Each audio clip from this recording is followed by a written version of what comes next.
This channel is supported by TrueFire. TrueFire is an online library of lessons from some of my favourite players. There's thousands of lessons on there. You can use the promo code JNC40 to get 40% off of any of their courses.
You may or may not have seen that I grabbed this Epiphone Lazarus that I've been playing in quite a few of my videos recently. Now, my kind of feeling is, in some ways, the Epiphone Lazarus is quite expensive, isn't it? Let's be honest, for a Far Eastern made Les Paul type guitar. Certainly more expensive than we're used to paying for from Epiphone, but I think there are some unique things about it that maybe make it worth the price. So first of all, it's a one-piece neck, I think.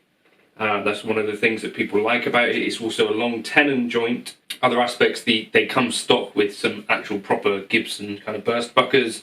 This seems to have smaller frets than my Les Paul Standard that I've got here as well. Anyway, I wanted to kind of do a little bit of a comparison, kind of asking, you know, between this and my actual Gibson Les Paul Standard from 2002, which is a more accurate guitar, which is a better looking guitar, which is all these things. So one of the first things that I noticed about a real R8, and having played Jake's Murphy Lab and also having played an R8, is that the binding is actually smaller on the fretboard. And that is the case with the Epiphone Lazarus. So it doesn't have nibs, but it does have smaller binding. If you kind of compare it with the Les Paul Standard, these are all kind of cosmetic things, of course. They may not matter to you, but it does mean that you get more fret on the Epiphone, which could be a better playing experience, right?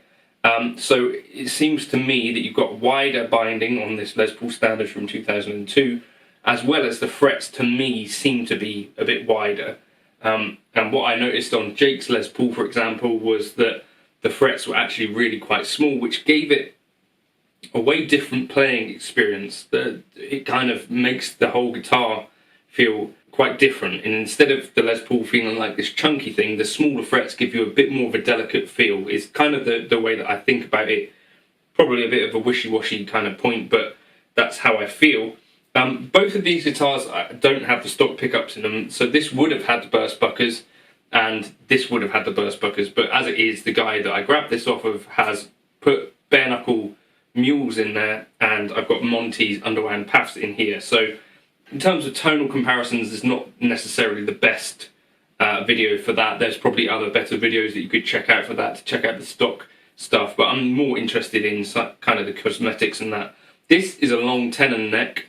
I think this has a rocker neck.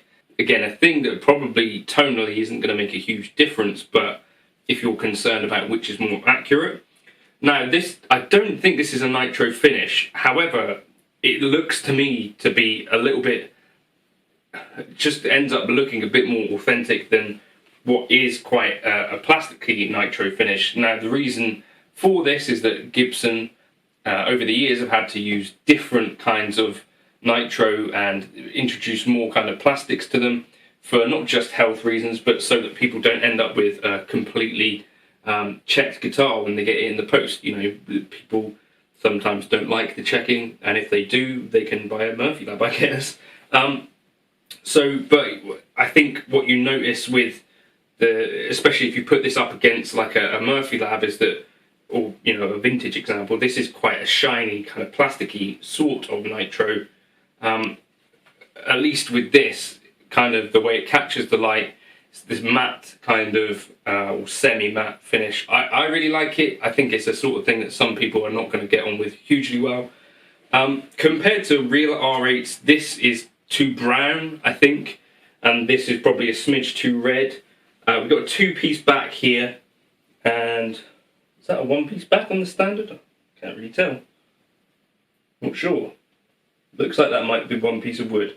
This will have weight relief as well, and I'm not sure if the Epiphones are. This one is a couple of ounces lighter than this. They're both sort of around the 9.5 pounds kind of mark. Both, you know, a little bit on the heavier side. I think for me, my ideal weight for a Les Paul, having played Jake's, might be somewhere around sort of £8.6. Somewhere around there might be ideal.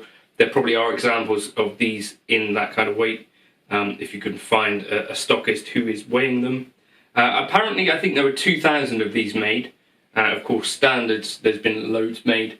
The neck profile, they're both quite nice chunky necks, not the kind of flatter 60s thing, as you'd expect, because this is based supposedly on the 59 profile, and this is a 50s. So in terms of playability, that kind of way, they're quite similar. All in all, I have to say that this impressed me quite a lot. Now, I think this is a fairly good example of a Gibson Les Paul. 2002 is supposedly, you know, in the middle of an era where they were making some decent stuff, and I don't think it's a bad top at all. I don't have any issues with this guitar except the binding coming off. I do like playing it, and I've compared it to, you know, an R8 and also Jake's Murphy Lab. I think this plays really nicely and sounds pretty good. I do have to say that the Epiphone is easily, I think, I'd say, keeping up with it. So I wasn't necessarily expecting that. I was expecting an Epiphone Lazarus to maybe come in kind of looking really good. I think some of them do, but maybe not being so amazing to play. This one actually plays really well. I think it's probably had a setup. It looks really good. Again, some of this stuff is like aged hardware that the guy before me changed, so bear that with a pinch of salt as well, because I think with the different newer hardware, it might look a little bit less good in some ways. you know, what is letting it down really? I guess there's one spec, which is the Laurel fretboard, and so not technically rosewood. And yeah, other than that, I think for the money that you pay, I prefer the spec on this to quite a lot of the lower end kind of Gibson stuff. And I don't know, this might even play as well as, you know, some of the more recent Les Paul Standards. I don't think it's objectively a worse guitar, and that long tenon feature is something that you'd have to pay way more money for to get in the Gibson range anyway. And also this kind of top. I think the other thing is that the Standards generally have this much tighter uniform frame, and the colours are all a bit, however they are these days, not necessarily trying to do the kind of more authentic finishes unless you go for the more expensive stuff. So all in all, I think this is a really impressive guitar. I think it needs to be for the money, but I do think it achieves something. This price point, can you build a pretty decent Les Paul with some pretty decent specs? The answer seems to be yes. So let me know your thoughts on that. Also, the Lifton case is way nicer, I think, than the standard cases that you get. So there's a lot to like about it. If you can get past the kind of Epiphone headstock thing, which might be a negative for some people, then you can get a really good one. I think the 59 is equally quite close to this spec-wise. If you know any of the differences that there are with that, leave them in the comments. I think, yeah, spec-wise, the 59 Les Paul from Epiphone is probably pretty much in line with what the Lazarus offers as well. So I think, in general, I'm very impressed with it. And could this be my main Les Paul? I think probably it could. I think it's good enough that someone like me could play this and really be happy with it, you know, until an R8 comes along.